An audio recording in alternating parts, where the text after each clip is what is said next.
À l'école du futur à Soignies, c'est la Saint-Nicolas avant l'heure. Hugo ? Oui. Ça fait pas mal de mois que nous préparons ce projet et le grand jour est arrivé. Donc nous sommes dans la distribution de près d'une centaine de Chromebooks destinés aux élèves de 4e, toutes sections confondues. Disons-le d'emblée, ce cadeau n'est pas entièrement gratuit. Pour prendre soin de quelque chose, il est important d'en être propriétaire quelque part. Normalement, on paye 3 fois 20 € sur une année, par trimestre, pendant 3 ans. Et à la fin, on peut le racheter pour 30 €, je crois.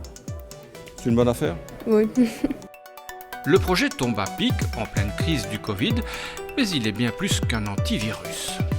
Donc l'idée, c'est de leur permettre d'avoir les clés pour rentrer dans le monde professionnel avec une compétence digitale que l'école n'aurait pas pu leur donner sans ces machines-là en fait.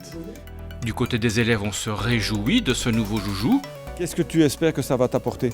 Des facilités en classe et puis si je perds mes feuilles, là c'est pas possible parce que tout est enregistré dans un drive. Ça sera déjà beaucoup plus léger dans mon cartable et ça nous sera plus utile, ce sera beaucoup plus rapide. Une rapidité auquel les enseignants vont devoir s'adapter. Ça fait peur pour beaucoup d'enseignants. Pourquoi ? Parce que c'est quelque chose souvent d'inconnu et le fait que souvent les enseignants ont peur de savoir moins que les élèves. Alors que ce n'est pas tout à fait le cas parce que les élèves sont à l'aise avec l'outil numérique, mais ce n'est pas pour ça qu'ils le maîtrisent convenablement. Il a fallu convaincre les enseignants? Vous savez, être enseignant à l'école du futur de Soignies, c'est déjà un parti pris.